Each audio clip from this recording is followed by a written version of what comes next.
Cuando hablamos de los grupos autodefensa, surgen al mismo tiempo muchas preguntas y verdaderamente son la solución a la problemática que se vive de violencia en el país.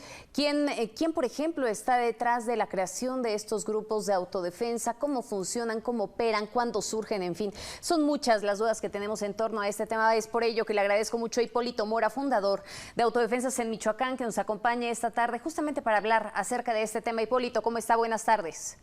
Buenas tardes, Magda. Gracias por la llamada y estoy a sus órdenes.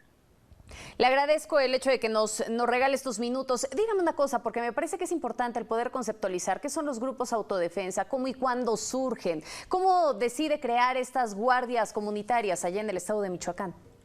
Bueno, los grupos de autodefensa surgen cuando tenemos gobiernos que están coludidos con el crimen organizado, que no hacen su trabajo. Y los ciudadanos pues no tenemos otra opción sino que defendernos porque nos dejan en manos de los delincuentes y no nos queda de otra, sinceramente, y por eso fue que en 2013 yo convoqué a tomar las armas para defendernos, porque no se podía poner una demanda, no, los mismos que la recibían le avisaban a los delincuentes, a los criminales. Vino esta persona y te denunció y al rato parecía muerta la persona, y debido a eso es que pues están apareciendo muchos grupos de autodefensa por todos lados, porque estamos igual o peor que antes. ¿Estamos igual o peor que antes? Dígame una cosa, Hipólito, ¿cuántas personas llegaron a estar bajo sus órdenes en aquel año, en el 2013, cuando tenían más fuerza estos grupos de autodefensa? Bueno, yo le voy a ser sincero.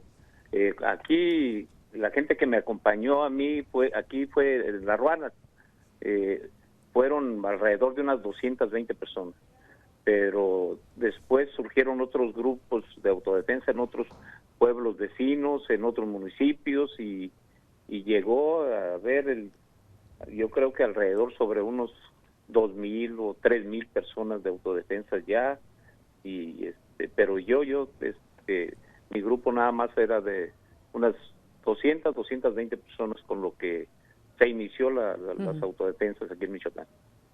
Hipólito, esta pregunta sin duda me parece que es una pregunta fuerte, pero de esas 250 personas, ¿cuántas perdieron la vida?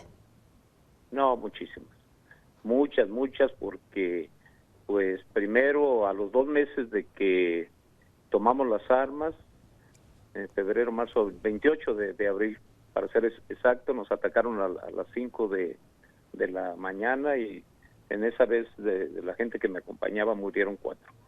2 meses y 4 días teníamos apenas. Y después que surgieron algunos otros grupos de autodefensa ya muy coludidos, y empezó a haber cada día más y más muertos. Me fueron matando a muchos jóvenes que me acompañaban en la lucha, y la verdad, pues sí, desafortunadamente murió mucha gente. ¿Se arrepiente, Hipólito? En parte sí, pero pues también creo que hemos servido como ejemplo para muchas personas, sobre todo para muchos jóvenes que donde quiera que me los encuentro me ven como ejemplo, y la gente aprendió a defenderse.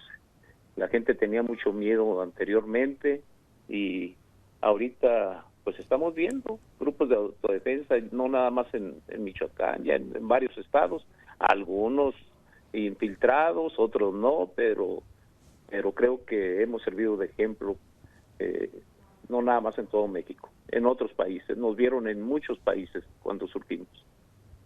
Dígame una cosa, ¿realmente sirvieron de algo estos grupos de autodefensa, Hipólito? Porque de pronto veíamos, hubo un momento en el que tenían muchísima legitimidad en el instante en el que se habían formado, pero pronto comenzaron a perderla. ¿Qué fue lo que pasó en este sentido? Pues exactamente lo que pasó fue que hubo algunos, entre comillas, algunos líderes que dejaron que muchos delincuentes se metieran a sus grupos, y se vino abajo todo ese movimiento.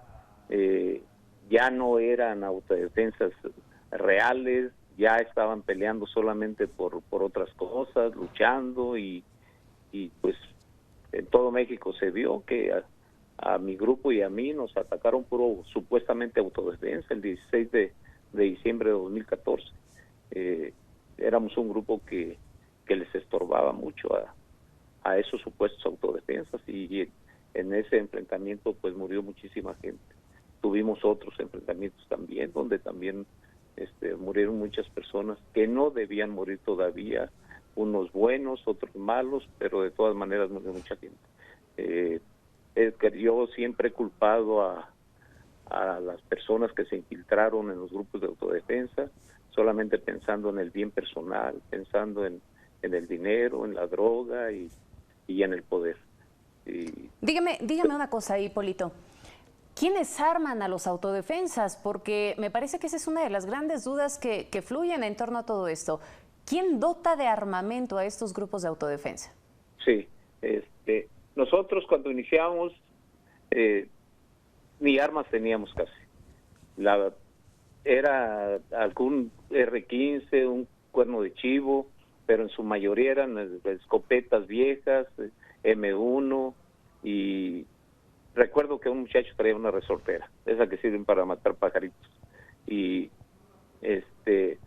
después cuando nos llegaron esto es fuerte también lo que voy a decir, a los 2 meses que nos llegaron a atacar a las 5 de la mañana, pues fue un enfrentamiento como de 2 horas y media. Y afortunadamente a nosotros nos avisaron unos 10 minutos antes de que llegaran aquí, de otro pueblito por donde cruzaron, le hablaron a uno de los que andaba conmigo, aguas, ahí les van. Entonces yo preparé a los muchachos en lugares estratégicos, y éramos muy poquitos ya, y los esperamos, y fue un enfrentamiento que acabo de decir de más de 2 horas, y murieron 4, ya lo dije, de los míos, de ellos murieron muchos más, y ahí fue donde empezamos a armarnos, pero se me pasó algo también de cómo empezamos a armarnos.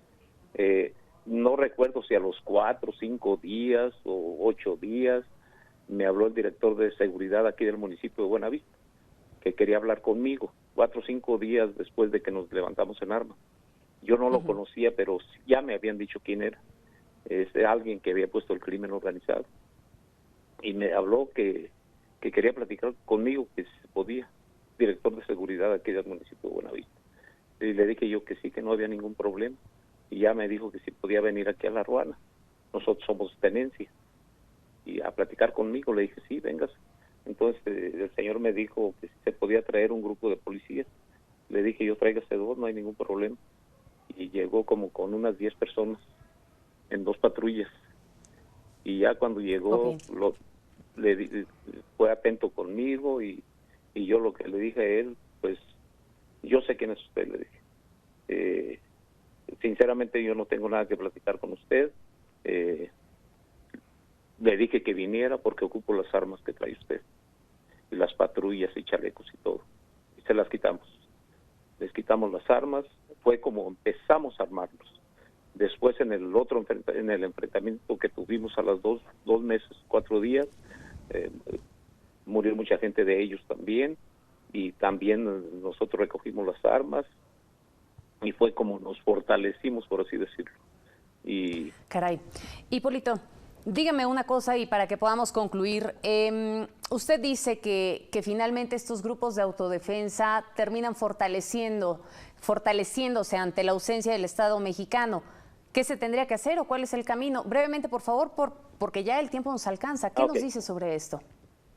Primero que nada, tener autoridades honestas, que no estén coludidos con el crimen organizado como está pasando actualmente, que no quieren combatir para nada a los delincuentes, que les tienen las puertas abiertas, hagan lo que quieran y nosotros no nos metemos. Es lo que necesitamos. Personas en el gobierno que sean honestas y que amen a su gente, no nada más a los michoacanos, a todos los mexicanos. Gracias, Hipólito, por estos minutos. Que tenga excelente tarde. Que esté muy bien. Hasta luego y gracias a usted.